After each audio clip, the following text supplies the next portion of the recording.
This is the Detroit Sports Podcast Network.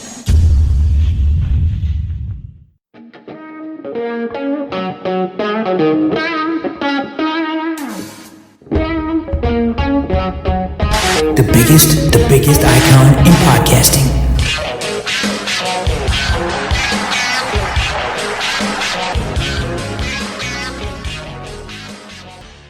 Welcome in, everybody, to this week's edition of Doc and Jock. I am the Doc, John McEnroe. Joining me, my cousin Adam, the Jock Strozinski. Cuz I never thought there'd be a day where we'd be discussing the cancellation of college football. When COVID struck back in March and things started slowing down, I was like, okay, leadership will find a way to take care of business. I mean, things were postponed. Things were altered in the sports world. I didn't think that a major part of American society, college football, in terms of at least locally in the Big Ten, would take the stance that they did. Especially last week we recorded and we were talking about a schedule. So for them to come out and make that decision was so unbelievable that I'm sitting here as we're about to record. I'm shocked. It's like a weird feeling, like a dark cloud is hanging over the podcast because Mel Tucker was coming to Michigan State. You had Ryan Day beefing already with Jim Harbaugh. There was going to be a lot of great storylines, and it all just kind of washed away. And it's just, I'm in shock. I can't believe the Big Ten and Pac-12 made this decision. Yeah, I'm shocked, but I think it's the right decision. I mean, and here's the thing. Think about this, right? The Big Ten seemed all set to kind of go ahead with their plans to have a season. And then next thing you know, a week later after they release the schedule, they do this huge about face where now they're not going to have a season. They're talking about it. They're kicking it around. They're not really sure what they want to do. And then you've got players' parents asking questions like, hey, how are you going to protect our kids? What's going to go on here? And I think that kind of forced the Big Ten's hand in canceling this season. I mean, you have I believe it is, I think it's a Minnesota offensive lineman who had COVID-19 and is now having trouble breathing. He's having different heart ailments. So you've got these other issues. And I don't think the Big Ten as a conference necessarily knows how to protect these student athletes, because when you get down to it, it's not like it's the NFL, right? And I think that's where the line of delineation comes in. In the NFL or other sports, you're a professional. You're getting paid. You can do whatever you want. You also have the option to opt out. With college football, you have the option to opt out as well, but you're still a student athlete. And I think it's the word student implying child, not necessarily an adult. And I think that's kind of where you end up walking into some murky territory.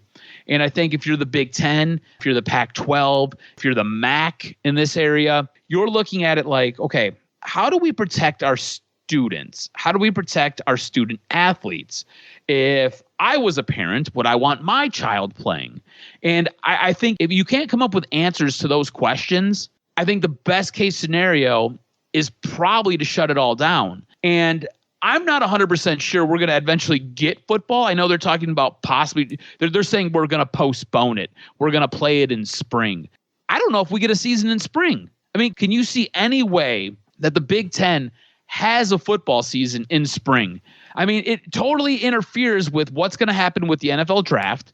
And I think that's a big thing, right? If college football wasn't such a feeder system for the NFL, I think you could possibly get away with a spring season. But yeah, it's absolutely it's really tough because of the fact that you're going to potentially ask young college kids to play 25 games in a calendar year if they end up going to the NFL. That's unheard of. I think it's just obviously lip service so that people don't really freak out. They're going to try it, but I think that what's going to end up happening is anybody that has a brain is going to advise their kid, look, don't do it. Just if you're somebody that's about to be an NFL draftee or a potential prospect, you just move on to the NFL and you work out and you avoid that altogether. Because let's say, for example, in a football season right there in February, March, and you're about to be drafted, you're risking a lot at that point in time. So if you're Trevor Lawrence, I'm opting out. I'm just like, forget it. Move me on. Move me along to the NFL. It's not worth it. And in reference to what you were saying, it was an Indiana freshman, Brady. Indiana freshman Brady Feeney tested positive for COVID-19, and then he experienced, a complication, possible heart issues as a result of the aftermath of COVID, which is one of the big things that is causing a lot of tension. Is there's still at this point in time not a lot of awareness as to what happens after the fact, and so that's why there's such concerns. But yeah, no, I don't believe in spring football. I don't think. The thing that I'm curious at this very moment is, will Nebraska just bolt from the conference? Will anybody else consider the fact that, look, while we're talking and are all upset and sad about the Big Ten and Pac-12, the SEC, other conferences might roll along with it. They might just say, all right, we'll have 24 teams and we'll play each other and we'll figure it out and we'll handle our business. So that's why I think there's going to be a massive potential problem for the Big Ten, because if the SEC carries out a season, there's going to be so much negative recruiting. There's going to be potential transfers. There's going to be a lot of financial problems that are going to bestow and befall the Big Ten Conference. So, and because you're hearing astronomical numbers, Michigan State came out and said that they're potentially going to lose $80 million. You know what that means? Jobs are going to be lost. You're going to have a bunch of layoffs. Big media jobs are going to be coming into question. It's not like this decision was, it's not going to have severe consequences. That's why the Big Ten making it, and the way in which the commissioner, Kevin Warren, handled it made no sense, because it doesn't seem like, from how things have been reported and presented, that he did a thorough job of researching everything. At the very least, you could have just waited 3 more weeks, waited until students returned, and waited to see what the vibe was on campus. If all of a sudden campus life is just rampage with COVID and nobody's taking it seriously and it's a bad environment, you could have considered different options. But the way in which it was handled, I think, has off-put a lot of people, because it was swift. It comes on the heels of a schedule release, and it comes on the fact that people were leaking information pretty regularly. It was like, okay, there's a vote. Well, there's not a vote. And it's like, pretty much everybody knew it was coming on Tuesday before the announcement was made. So we were able to just write 2 articles about it. It's like, okay, it doesn't make sense in terms of the process. And that's what left a lot of people with a bad taste in their mouth. So it's not going to happen. It's done. So I just got to ask you, what are you going to fill your Saturdays with? Do you see the NFL swooping in and taking some time? Because you're hearing whispers that they're not going to do that because it would highly offend the NCAA, who's the biggest feeder system for the NFL. What are we going to do on Saturdays? I think I'm going to go golf. I mean, you've seen my golf score. I need to work on that a whole lot more. Golfing, baby. So, probably some Saturday golf for this guy, because I'm a mess out there. I mean, look, here's the thing. I think what's going to end up happening is, if you're the NFL, and I know that you said it might offend some people, but why the hell wouldn't you put at least one game on? There's too much money to be made. I mean, ESPN, who has probably the largest lock on all these games, you mean to tell me ESPN wouldn't come to the NFL and say, hey, look, we're dying for sports. We will give you a hefty chunk of money. Start rolling some games on some Saturdays. Why the hell wouldn't you? It doesn't make any damn sense. You know what I'm saying? And look, this is the thing, too. We've talked about how the NFL is about to attempt to have a season, right? And I say attempt. You end up having a couple outbreaks. You see what baseball is doing right now, where they've got to postpone games. You have these Saturday games. You can kind of build in reschedule days for teams that have to take a week or 2 off. You know what I'm saying? I think with the NFL, as the schedule goes forward, I think they're going to have to build in a couple extra bye weeks and a couple extra days of reprieve, just in case a team ends up going down with COVID. Could you imagine having a Florida Marlins situation? Not so much here in Detroit, but we'll say in Minnesota, right? And Minnesota is going to take on the New Orleans Saints, and they were set for a primetime game on Monday Night Football, and all of a sudden you don't have that. So what do? You got to be flexible with scheduling. That's the one thing that's weird about football, right? Football's not real flexible with its scheduling. At the end of the season, in the final 3 weeks, sometimes 4 weeks, you get some of those flex games where they can move it from a Saturday to a Sunday night. but you don't really get a whole lot of shifting around. You're going to have to be flexible this year. And I think using that Saturday to help get games done, I think it makes perfect sense. I don't understand why you wouldn't do it if you're the NFL. So if you're the known supporter of the Michigan Wolverines, and it was potentially going to be a significant season. Obviously, the first was it going to be significant? The first big topic was going to be who was going to be under center, and I think this is what year 6 of Harbaugh. It was going to be a significant season. I mean, was it, John? 9-3, I think, would have been reasonable. I think you could have won 9-3 at least. I know it wasn't going to be a victory. The only thing that really bothered me, obviously, because I think that when I talk about Michigan State, it was not going to be really all that positive. I was looking forward to Ryan Day putting up 100. I felt like he was going to do it. I felt like he was going to do it. I think too. He was, and for Jim Harbaugh, I think that was a little bit of Bush League. Who cares if Ohio State's doing that? To discuss it openly and things like that, just call him up. Call the NCAA privately. Don't air out dirty laundry like that. It just comes across as petty. And, Ryan Day comes out and is like, I hope there's a mercy rule because we're going to put up 100. That was juicy. That's what we were all excited for. I was like, oh my gosh, he's going to really do it. And Ohio State, woo, bro, they were stacked. I looked up and down their roster. You had Justin Fields. You have an offense that was going to be poised to be super explosive. And you had Michigan. I think that they were going to return some pieces that could have done some things in the division at least. But I would have said 9-3, maybe 8-4 if it's a bad season. But, Jim Harbaugh, I think the next thing that people are paying attention to, is he going to sign a contract? What's going to happen? So how disappointed are you that you're not going to see Michigan football this fall? I mean, I'm upset that you're taking my Saturday away, right? That's my thing that I do on Saturdays is I watch college football. I love watching Michigan games. So I'm upset that that's happening. But as far as Michigan not having a season, I don't necessarily know if it hurts them. I mean, I really don't. What were you going to do this year? I mean, we don't even know who the hell the quarterback is. We all think it's McCaffrey, but we don't know. Maybe it's Milton. I don't know. You don't know. Nobody really knows. I don't even think Harbaugh knows. What does it do for the landscape, though, going forward, I think is more my concern, right? Because I don't think Michigan necessarily loses if they don't have a season this year. I think you maybe lose a couple pieces that will opt and go play in the NFL. But I think what happens is if you look at a team like Ohio State, right? So you had Justin Fields. I don't know if Justin Fields comes back next year. I think maybe this works out better for Michigan in the long run because it helped level some of that playing field. I think for Michigan State, if you're a Michigan State fan, I think it helps you as well because you don't have a season that you necessarily have to get prepared for.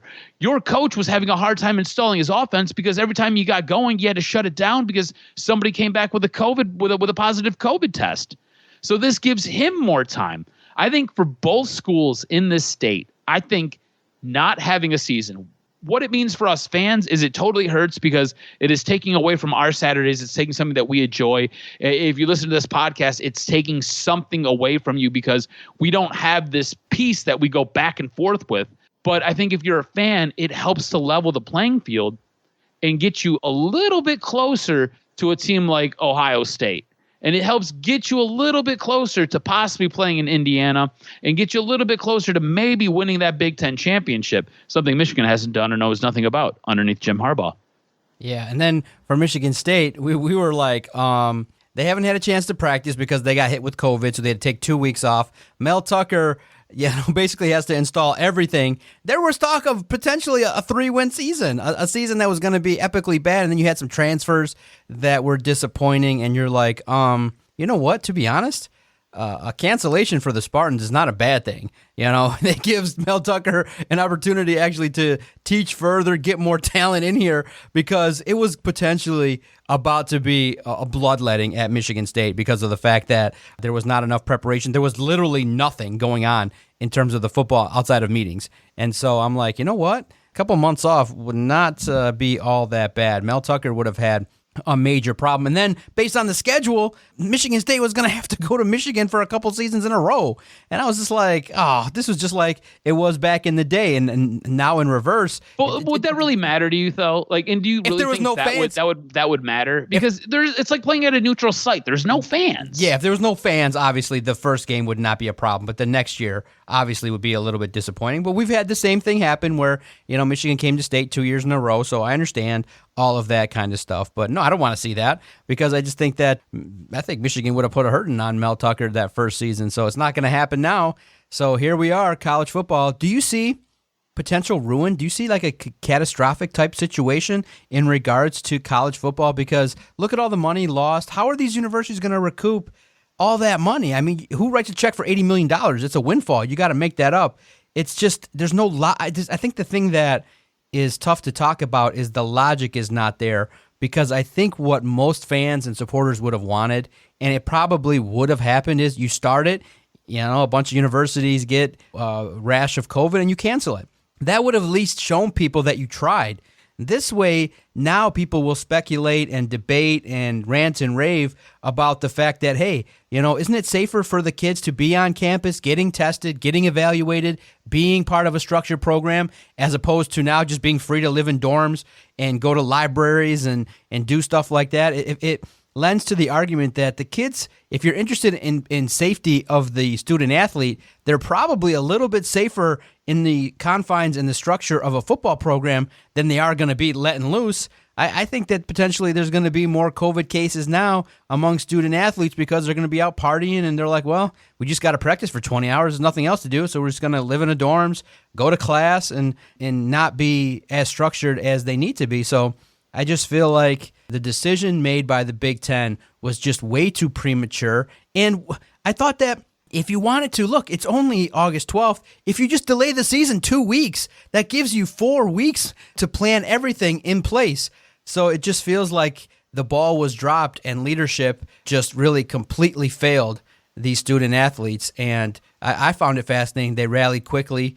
But I want to ask you this. Do you feel like when the students out west, I believe it was it the Pac-10 or Pac-12 or whatever it was out there, they came out and said, we're not going to play unless you pay us money, unless you say, hey, we want to demand, we want to unionize.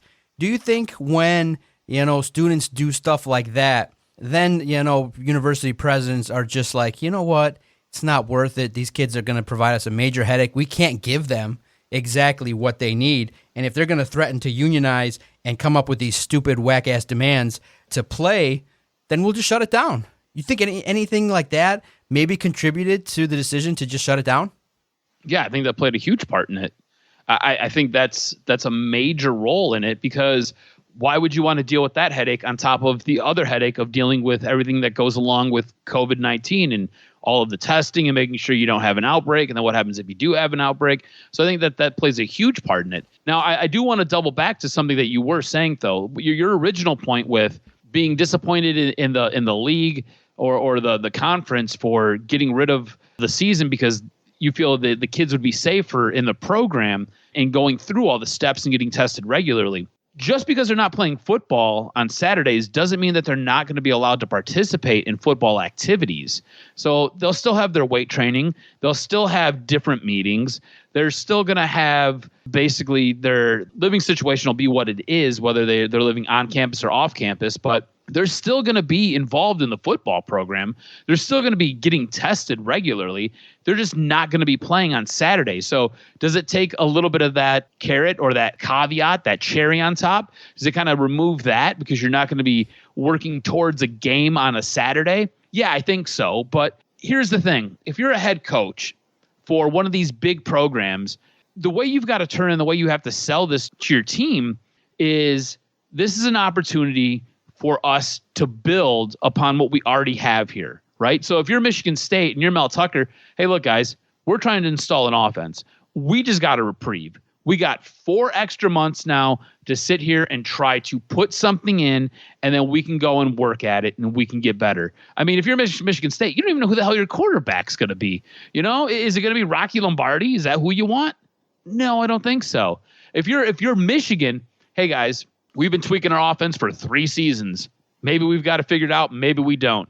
If you're McCaffrey, if you're Milton, hey guys, this is where you start to earn some of those points that goes towards you becoming our starting quarterback. You know, I think you have to, if you're a head coach, you've got to turn around and you got to sell it to these kids. Like, this is a chance for us to do this is just an extended offseason. We got to start doing more work. Let's get better. Let's work towards, if we do have a spring season, let's work towards that spring season. If not, we're building towards 2021. And I think the kids that are involved, they're gonna again, they're gonna be tested. They're gonna be involved in the program. There's still gonna be things that get done. There's just not gonna be that game on Saturdays. Yeah, man. What news, man. It just gut punch in the manner in which it was all handled, the way it was reported. It was like, 12-2 vote. You got a couple teams that still want to consider leaving. Nebraska might be really serious about leaving the conference, and they just be like, look, we're serious about playing. I don't know how much posturing. Can they take Rutgers too? Right, exactly. Take Rutgers. You know what? I take Maryland too. I think the expansion really, in terms of what the Big Ten got, not a whole heck of a lot. Maryland, Rutgers didn't really add a whole heck of a lot, right? They probably should have went with Iowa State or someone else if you really take a serious look at it. You know, I wish the Big Ten would have added Missouri a few years ago before Missouri joined the SEC. There were some conversations about them possibly joining. I thought Missouri would be a nice fit. Not necessarily a great football program there, and their basketball program is sometimes up and down. I just thought geographically it made sense, and then you could have added Nebraska, but I don't understand what the hell Nebraska's deal is. What do you want to do? You want to go play in a field someplace? I mean, I don't get what you're trying to do here. You want to go and join another conference? I mean, it just, like, you left your original conference to come over to the Big Ten, and now because there's some rules that you don't necessarily want to follow, you're like, I'm out. We're good. Okay, cool, bro. See you later. Don't let the door hit you where the good Lord split you. Take Rutgers with you. Get the hell out of here. Like, I just don't understand it. I think it's short-sightedness by the officials at Nebraska. And for it to leak or for it to even come out and then Nebraska to lean into it so heavily, I just think it's a total misstep, and I think it's short-sighted. Yeah. It's weird, man, because people in the Midwest and in the North, I think we kind of get it, right? Whereas people in the South, they're different, dude. They're like totally different, where football's life. If we're not playing football on Saturday, screw you. God made football for Saturdays. Let's go play. Support my school. Yeah, rah, rah, rah. Whereas in the North, we're kind of like, well, I mean, got to kind of be safe here. Don't want people dying.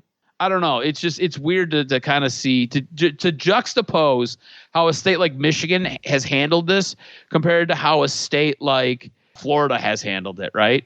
And look, I am a guy who is a total conspiracy theorist. I think this was made up in the lab to kill off some of the population. So I'm just going to spill what I'm thinking right here, right now. All that being said, the coronavirus doesn't scare me.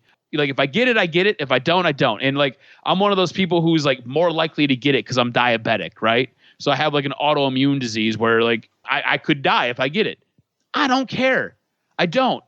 But all that being said, I think you have to be safe, and you have to protect the populace. And I think the way a state like Florida has done things compared to the way a state like Michigan has done things, I tend to lean more towards the way a state like Michigan has done things to protect its population, as opposed to a state like Florida. I think Michigan's a little bit excessive in it, but that's neither here nor there. Yeah, man. Oh, wild times. Then, for Michigan fans, before we move on, obviously the news that Rocco Spindler, the offensive lineman, I think Notre Dame had to lead the whole way from what I was reading, but it's a Michigan guy, a guy that had ties and things like that, but would have been a positive addition. Michigan, obviously a school that produces solid offensive linemen, but he's taken his talents to Notre Dame. But, you know, it's going to be one of those situations where we see if Notre Dame gets in the mix and plays a schedule and things like that, because they're independent. So he might have actually made a decision that was in his best interest to play football this fall. So we'll see what happens. So is this going to be it's a fluid situation? The whole situation with COVID really puts a damper on a lot of sports fans, because it really hits home that, you know, basically, you know, as Americans, we kind of like to feel that we can handle anything. And in the end, COVID won. I mean, what a really, you know, and there's still a strong chance that the NFL, you know, right now they're in the confines of their safety zone of the practice facilities. They haven't stepped foot yet. You know, Chicago hasn't come to Ford Field and brought whatever Chicago has to the table. And like I tweeted to Dave Burkett, the practice facility is their safe space. Ford Field won't be. No safe spaces at Ford Field. We'll see what happens when NFL athletes tackle each other and get up all in their business and running plays happen and sacks and however the football game is played. We shall see how the players react and if there's a rash of COVID or how this is going to progress. So it just stinks right now that the virus is winning and it took down something that was really important to a lot of people. But I do want to get your sense because right now, speaking of the Lions, it is massively hype season. And I talked about hype season, and usually it's around June, July, a little bit after the draft, where you get the articles where it's like, the Lions are going to win, the division. Matthew Stafford's going to be a candidate for the MVP. It feels like we got like a second wave of it now in the last 2 weeks where another set of articles have come out where you got the Lions being the favorite, the odds-on favorite to win the NFC North, Stafford for MVP, great numbers for everybody, everything's great. Matt Patricia's going to be the savior. All the players are going to be amazing. Stafford's going to come to the rescue. And I just laugh and go, holy shit, it's been a year. And I'm reading the same article I read a year ago from me, from somebody else. And it's like, okay, I get it. But realistically, I wouldn't bet that the Lions would win the NFC North. And I know why they wrote it. It's not really because, and it was a backhanded compliment, it's not because they believe that the Lions are that much better than the division, because they still only have like around a 26-27% chance to win. It's only because they don't have confidence in the rest of the teams. They felt like, the Football Outsiders writer felt like the division really didn't do a whole heck of a lot to get better. So while that's cute to write that, and I know why they do it, I wouldn't take that bet, even if it was plus 2,000. I wouldn't drop $100 because there's too many variables, too many things going on. Bro, as much as they want to sell that this limited training camp is going to help, I put an article up on SI All Lions talking about some challenges as a result of shortened training camp. Bro, they're not practicing in pads only about 14 times in the next 3 weeks. It's not enough times to evaluate everything you need, to install everything you need. You're counting on a lot of familiarity to get things done. So for me, I would not take your money and put it down at MGM that the Lions would win the NFC North. I'm passing, and I'm saying avoid it. If you want my honest opinion, if you want to make some money, I would take your money and not bet that they would win the division, bet the over at 6.5, because 7-9, 8-8 is doable in a division that is weakened and a team that the Lions do have some familiarity, so that could put them at an edge. So I would take your money, and if you had another 2,000 since you blew it on golf clubs, I would put a couple $100 on the over plus 6.5 wins. That will get you some money. I've got no more money laying around. He's got no more free. I thought you and your dad would put at least a couple bets down, head down to the casino when it opens up. The old man might. I'm not. You're not putting no money down? No. I think you're right, though, with the over. This team is probably, in my estimation, is probably somewhere right around 6 or 7 wins. I tend to lean towards 7, which I think is enough for Bob Quinn, Matt Patricia to keep their jobs, which is asinine if you ask me. Look, there is no way in hell I see this team winning the NFC North. And not unless the Green Bay Packers and Aaron Rodgers get ravaged by the coronavirus. And I don't know, all of a sudden, Kirk Cousins starts throwing passes to the opposite jersey. That's the only way I see this happening. I think if you're the Lions and whoever's writing this article, I think what they're doing is they're taking into account Matthew Stafford coming back at 100%. I think you're taking into account none of your prime offensive weapons getting hurt. And I think you're taking into account that you're going to get a lot more production out of a defense that wasn't very good last year. That is too many ifs, and that's too many buts. And I'm not putting any of my nuts anywhere near anything that's going to cost me money with the Detroit Lions. Just not doing it. And there's something about the Detroit Tigers securing an 8-5 record. That was their record after 13 games last year. 8-5, and guess what's happened? A significant injury. CJ Crone has now basically fucked our season. And I love when I read it. It's like, okay, maybe it's a couple weeks, and then you come out on Wednesday, and it's like, oh, this is potentially a more severe injury than the one that he had before. And you're like, no, the opportunity to trade him was there. That's on the table, and now that's off. Matthew Boyd stinks it up again, and we were screaming last year, you should have traded him, and you valued him way too high, and now he's here, and his ERA is north of 10, and he's sitting here talking about, I'm worried about my metrics on my fastball. No, you just don't have that much talent, and let's just be real. And it's just, an organization that was on the cusp, that recognized we're 8-5. Why don't we just go all in? Bring up Casey Mize. # free Casey Mize. The service time was irrelevant. And the notion that we want to have a perfect scenario to introduce Casey Mize.